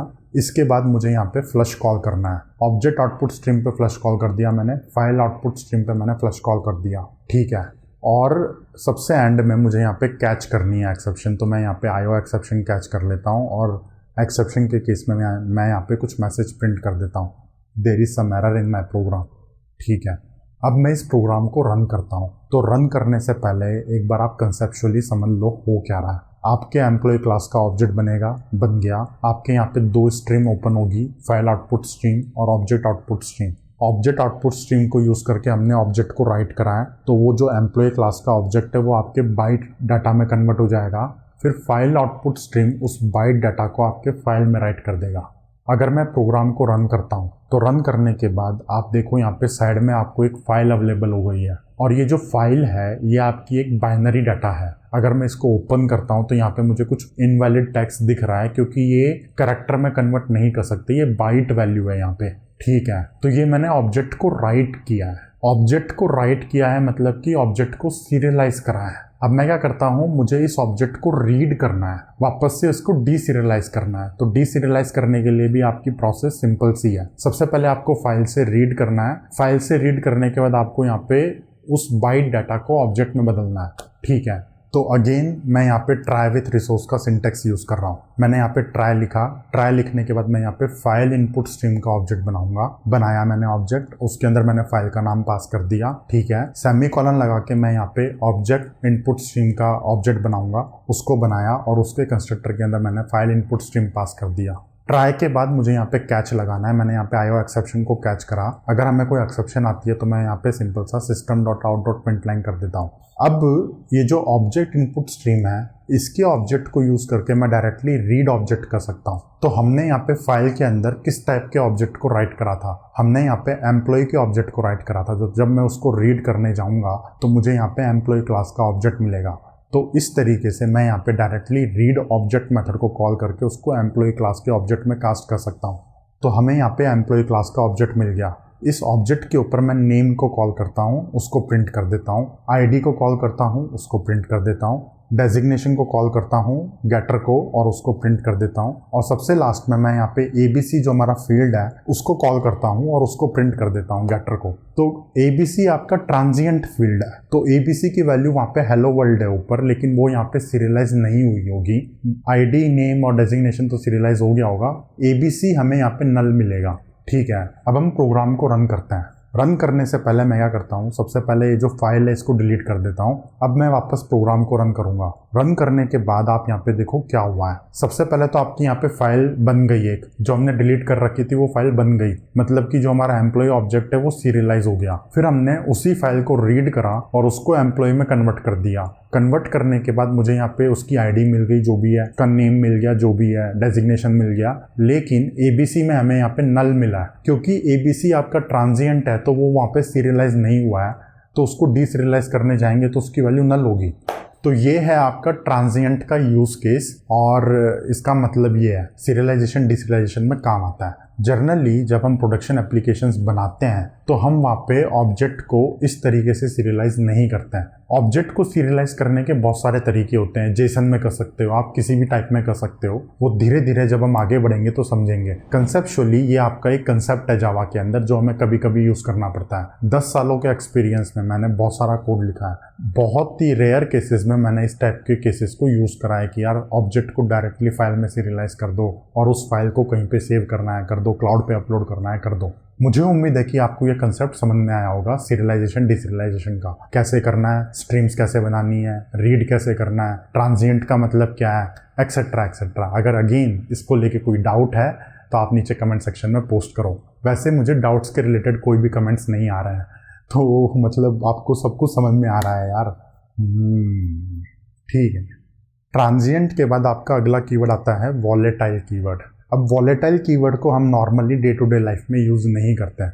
मैंने आज तक वॉलेटाइल कीवर्ड को कभी भी यूज़ नहीं करा है अपने 10 सालों के करियर में। ट्रांजिएंट को तो मैंने कभी ना कभी किया होगा, इंस्टेंस ऑफ को तो डेली ही यूज़ करना पड़ता है रन टाइम चेक लगाने के लिए, लेकिन वॉलेटाइल को हम यूज़ नहीं करते हैं। लेकिन जावा में ये एक फीचर है। इस फीचर का मतलब क्या होता है हम लोग वो समझते हैं कंसेप्चुअल पर्सपेक्टिव से। जब आपका कोड चलता है तो आपका कोड अलग अलग थ्रेड्स में चल सकता है। मल्टी थ्रेडेड प्रोग्रामिंग बोलते हैं इसको। अभी हम लोगों ने ये समझा नहीं है। अभी तक हम लोगों ने जितना भी कोड लिखा है सारा का सारा सिंगल थ्रेड के अंदर लिखा है। अभी कुछ वीडियोस के अंदर हम लोग मल्टी थ्रेडेड प्रोग्रामिंग को समझेंगे। सबसे इंपॉर्टेंट चीज़ है ये, उसी से रिलेटेड है आपका वॉलेटाइल कीवर्ड। लेकिन वॉलेटाइल कीवर्ड को हम अलग से समझ सकते हैं, इसमें कोई दिक्कत नहीं है। तो वॉलेटाइल का मतलब क्या है? जैसे एज्यूम कर लो कि आपके पास 2 थ्रेड्स हैं और आपके दोनों थ्रेड्स कुछ काम कर रहे हैं, और आपके पास यहाँ पे कोड के अंदर एक वेरिएबल है जैसे कि प्राइवेट स्ट्रिंग एबीसी। ये आपका एक वेरिएबल है और ये दोनों थ्रेड्स आपके इस वेरिएबल को एक्सेस करते हैं। अब एक्चुअल में होता क्या है कंप्यूटर के अंदर, फिजिकल हार्डवेयर के अंदर क्या होता है? सबसे पहले तो आपके पास एक यहाँ पे मेन मेमोरी होती है जिसको बोलते हैं रैम। तो एक्चुअल में जो आपका एबीसी वेरिएबल है ये आपके रैम के अंदर पड़ा है, हीप मेमोरी के अंदर पड़ा हुआ है। ठीक है। जब आपका प्रोग्राम चलेगा, जब आपका थ्रेड चलेगा, तो अपने अपने थ्रेड्स के पास एबीसी वेरिएबल की अपनी अपनी एक कॉपी होती है। ठीक है। थ्रेड मतलब कि वो एक हार्डवेयर का थ्रेड है। सीपीयू के अंदर अलग अलग कोर होते हैं, जैसे कि आपको ऐड देखने को मिलती है मल्टी कोर प्रोसेसर्स। तो कोर मतलब कि एक इंडिविजुअल एंटिटी जो कि आपके लॉजिक को एग्जीक्यूट करता है। दूसरा कोर है मतलब कि वो दूसरी एक इंडिविजुअल एंटिटी है। एक थ्रेड को दूसरे थ्रेड के बारे में पता नहीं होता है, दोनों अलग होते हैं बिल्कुल। और आपकी मेन मेमोरी है ये बिल्कुल अलग है। तो मेन मेमोरी के अंदर कुछ वेरिएबल्स होते हैं, सारे के सारे वेरिएबल्स एक्चुअल में मेन मेमोरी के अंदर होते हैं, और थ्रेड के अंदर भी कुछ एक मेमोरीज होती हैं। तो उस वेरिएबल की कॉपी थ्रेड की मेमोरी के अंदर होती है। ठीक है। तो यहाँ पे ये जो एबीसी वेरिएबल है इसकी कॉपी होगी आपके पास दोनों थ्रेड्स के अंदर। यहाँ तक आपको समझ में आया होगा हार्डवेयर पर्सपेक्टिव से कैसे काम कर रहा है। अब एज्यूम कर लो कि जो थ्रेड 1 है इसने आपके वेरिएबल की वैल्यू को चेंज कर दिया, तो ये जो चेंज हुई हुई वैल्यू है ये आपको थ्रेड 2 में भी दिखनी चाहिए। अब ऐसा पॉसिबल है कि जब उसने वैल्यू चेंज करी है उसी टाइम पे थ्रेड 2 भी आपके एबीसी वेरिएबल को एक्सेस कर रहा है दूसरे थ्रेड के अंदर, तो वहां पे उसको चेंज हुई हुई वैल्यू ना मिले क्योंकि उसके पास तो कॉपी पड़ी है एक। तो होता क्या है कि जब थ्रेड ने आपकी वैल्यू चेंज कर दी तो वो मेन मेमोरी के अंदर जाएगा, फिर मेन मेमोरी के अंदर वो वैल्यू अपडेट होगी, फिर वो वहां से वापस थ्रेड के अंदर आएगी। तो ये एक ऐसे प्रोसेस होती है। तो हो सकता है कि वैल्यू चेंज होने के बाद कुछ देर तक दूसरे वाले थ्रेड को उसकी चेंज हुई हुई वैल्यू ना मिले। हाँ बिल्कुल हो सकता है। तो ये गलत बात है, इससे डाटा इनकन्सिस्टेंसी होती है। वहाँ पे थ्रेड 1 ने उसकी वैल्यू लिख दी मान लो इंडिया, और थ्रेड 2 उसको पुरानी वैल्यू समझ के काम कर रहा है, नई वाली वैल्यू उसको मिली नहीं है, तो डाटा इनकन्सिस्टेंसी हो गई। तो हम यहाँ पे वॉलेटाइल कीवर्ड का यूज़ करते हैं। किसी भी वेरिएबल के सामने मैं यहाँ पे वॉलेटाइल कीवर्ड लगा सकता हूँ, जैसे कि ABC के सामने मैंने यहाँ पे वॉलेटाइल कीवर्ड लगा दिया। जैसे ही मैं किसी वेरिएबल के आगे वॉलेटाइल कीवर्ड को लगाता हूँ तो ये कंपाइलर को ये बताता है कि आपको थ्रेड्स के अंदर कोई कॉपी नहीं रखनी, सारी की सारी चीजें आपकी मेन मेमोरी से चलेंगी। तो दोनों थ्रेड्स के अंदर हमेशा सेम वैल्यू दिखेगी। अगर थ्रेड 1 ने वैल्यू को अपडेट करा है तो वो वैल्यू इमीडिएटली आपको थ्रेड 2 के अंदर दिख जाएगी। वॉलेटाइल कीवर्ड का यूज केस यही होता है। हम किसी वेरिएबल को वॉलेटाइल बनाते हैं एक्चुअल में, और वेरिएबल को वॉलेटाइल बनाने का मतलब ये है कि जितने भी थ्रेड्स हैं वो सारे थ्रेड्स के अंदर सेम कॉपी होगी डाटा की, वहाँ पे डाटा इनकंसिस्टेंसी नहीं मिलेगी, आपको एटॉमिसिटी मिलेगी। लेकिन जब हम मल्टी थ्रेडेड प्रोग्रामिंग करते हैं, जब हम एक्चुअल में रियल वर्ल्ड में कोड लिखते हैं, बड़ी बड़ी कंपनीज में जो कोड लिखा हुआ है उसके अंदर वॉलेटाइल कीवर्ड को यूज नहीं किया जाता। मैंने आपको कहा है 10 सालों के अंदर मैंने कभी भी यूज नहीं करा।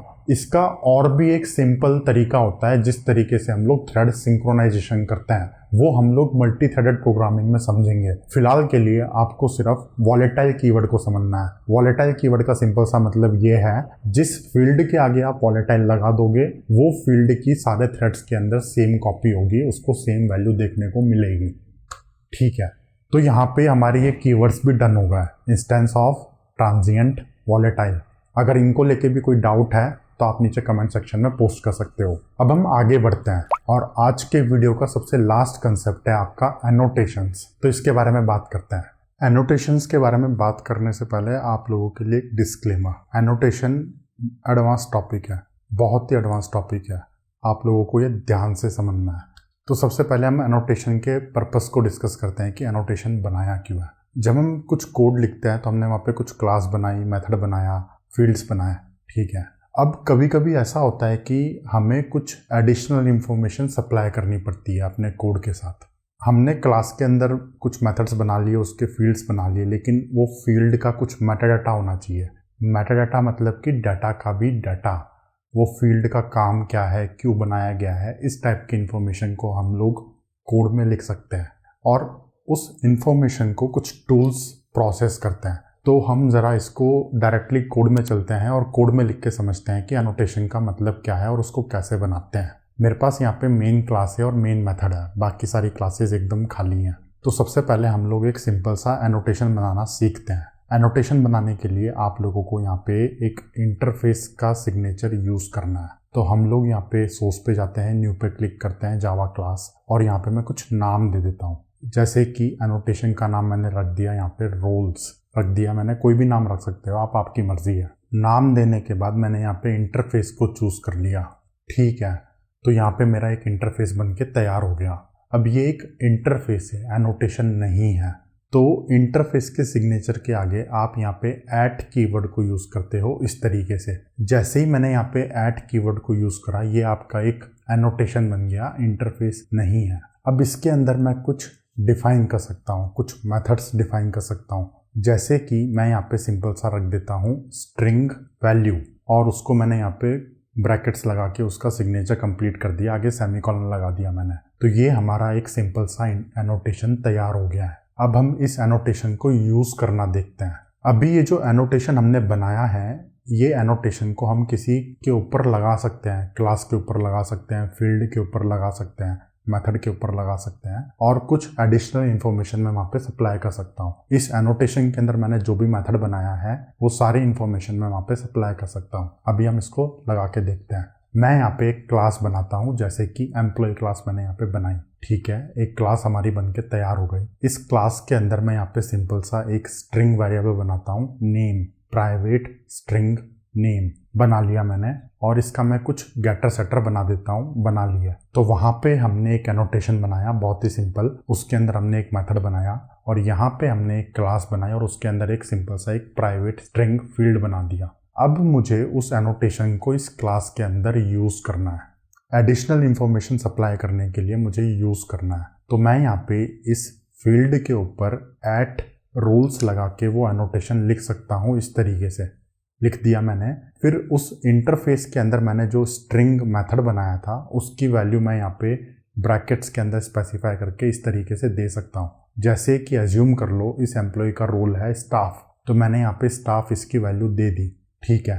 तो अभी तक हुआ क्या है, अभी तक हम लोगों ने एक एनोटेशन बनाया और उस एनोटेशन को हमने एक क्लास के अंदर यूज़ करा। अब उस एनोटेशन के अंदर हमारे पास एक सिंगल मेथड था और उसकी वैल्यू हमने यहाँ पे दे रखी है। अब मैं एक काम करता हूँ, टेस्टिंग के लिए एनोटेशन के अंदर एक और मेथड बना देता हूँ, इंटीजर ABC। ठीक है, तो अब इस रोल्स के अंदर वापस से अगर मैं क्लास के अंदर आऊँगा एम्प्लॉय में, तो यहाँ पे आपको एक एरर दिख रही है क्योंकि वहाँ पे मैंने एक और मेथड बना दिया। तो यहाँ पे मुझे उसकी वैल्यू भी स्पेसिफाई करनी पड़ेगी। कॉमा लगा के मैं यहाँ पे ABC की वैल्यू दे देता हूँ 10। ये टेस्टिंग के लिए है सिर्फ। तो एनोटेशंस को यूज़ करके हम लोग कुछ एडिशनल इन्फॉर्मेशन सप्लाई कर सकते हैं, हमारे कोड से बाहर की बात होती है ये। जैसे कि यहाँ पे कोड तो है सिंपल एम्प्लॉय क्लास का, जिसके अंदर एक फील्ड है नेम। उस नेम फील्ड के साथ कुछ एडिशनल इन्फॉर्मेशन भी जुड़ी हुई है कि उसका रोल क्या है।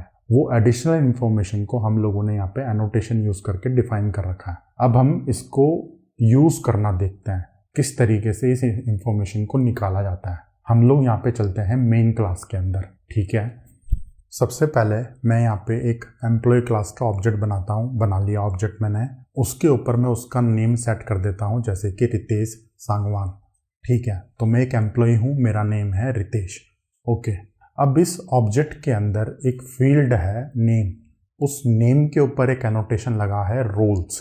तो मुझे उस एनोटेशन को निकालना है। इसके लिए जावा के अंदर एक कंसेप्ट होता है रिफ्लेक्शन। अभी हम रिफ्लेक्शन को एकदम डिटेल में नहीं समझने वाले। रिफ्लेक्शन एक बहुत ही बड़ा टॉपिक है और एडवांस टॉपिक है। हमें जर्नली रिफ्लेक्शन को यूज़ नहीं करना पड़ता। बहुत ही ज़्यादा रेयर केसेस में आप लोग रिफ्लेक्शन को यूज़ करोगे। जब आप लोग एकदम एक्सपर्ट बन जाओगे, 8-10 साल का आपको एक्सपीरियंस हो जाएगा, तब शायद आप लोग कहीं जाके रिफ्लेक्शन को यूज़ करो। हम यहाँ पे एक सिंपल सा यूज़ केस लेके देख रहे हैं।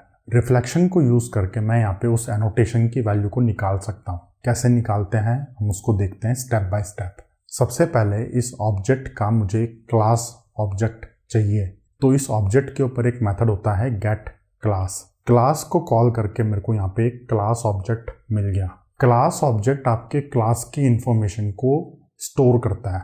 मतलब मैंने जो भी एम्प्लॉय क्लास बनाई है, उस एम्प्लॉय क्लास के अंदर आपके पास कितने मेथड्स हैं, कितने फील्ड्स हैं, क्या कंस्ट्रक्टर है, ये जो भी चीज़ें हैं, कौन सी उसकी सुपर क्लास है, कौन सा उसने इंटरफेस को इम्प्लीमेंट करा है, ये जो भी चीज़ें हैं ये आपके क्लास ऑब्जेक्ट में स्टोर होती है। और ये सारी इन्फॉर्मेशन को आप रिफ्लेक्शन यूज़ करके निकाल सकते हो। एक क्लास ने कितने इंटरफेसेस को इम्प्लीमेंट कर रखा है, एक क्लास के अंदर कितने मेथड्स हैं, कितने कंस्ट्रक्टर्स हैं, ये सारी चीज़ें आप रिफ्लेक्शन को यूज़ करके निकालते हो। तो हमारे को यहाँ पे क्लास ऑब्जेक्ट मिल गया। इस क्लास ऑब्जेक्ट के ऊपर एक मेथड होता है गेट डिक्लेयर्ड फील्ड। इस मेथड को कॉल करके मैं फील्ड ऑब्जेक्ट निकाल सकता हूँ। मेरे वहाँ पे फील्ड का नाम क्या है, नेम। तो मैं यहाँ पे नेम को पास करके मेरे को यहाँ पे एक फील्ड ऑब्जेक्ट मिल गया। मतलब कि एम्प्लॉय क्लास के अंदर एक नेम नाम का फील्ड है। उस नेम नाम के फील्ड को रिप्रेजेंट करने के लिए एक फील्ड ऑब्जेक्ट मुझे मिल गया। उस फील्ड ऑब्जेक्ट के ऊपर भी कुछ मेथड्स होते हैं उसकी इंफॉर्मेशन निकालने के लिए कि उस फील्ड का टाइप क्या है। जैसे कि हमारा स्ट्रिंग टाइप है। ठीक है, तो हमारे को जब यहाँ पे फील्ड ऑब्जेक्ट मिल गया, उस फील्ड ऑब्जेक्ट के ऊपर एक मेथड होता है गेट एनोटेशन। इस मेथड को कॉल करके मैं यहाँ पे रोल्स डॉट क्लास पास करके रोल्स टैग का एनोटेशन निकाल सकता हूँ इस तरीके से। ठीक है, तो कंसेप्चुअली यहाँ पे अभी तक हुआ क्या है। सबसे पहले हम लोगों ने एक एनोटेशन बनाया। एनोटेशन बनाने के लिए हम लोगों ने यहाँ पे इंटरफेस का सिंटैक्स यूज करा है। एनोटेशंस को यूज करके हम अपने कोड के साथ कुछ एडिशनल इंफॉर्मेशन को सप्लाई करते हैं। उस एनोटेशन को मैंने यहाँ पे एम्प्लॉय क्लास के अंदर यूज करा किसी एक फील्ड के ऊपर। फील्ड तक तो मेरा कोड है, उस फील्ड की कुछ स्पेशल चीजें हो सकती हैं, उसकी कुछ प्रॉपर्टीज हो सकती हैं, वो मैंने यहाँ पे एनोटेशन लगा के डिक्लेयर कर रखा है, रोल्स एनोटेशन लगा के। फिर हम लोगों ने मेन क्लास के अंदर एक एम्प्लॉय ऑब्जेक्ट को बनाया। एम्प्लॉय ऑब्जेक्ट को बनाने के बाद उस ऑब्जेक्ट का मेरे को क्लास ऑब्जेक्ट चाहिए, तो मैंने यहाँ पे गेट क्लास को कॉल करा, तो मुझे क्लास ऑब्जेक्ट मिल गया। क्लास ऑब्जेक्ट के ऊपर एक मेथड होता है गेट डिक्लेयर्ड फील्ड, जो कि एक स्ट्रिंग पैरामीटर को लेता है।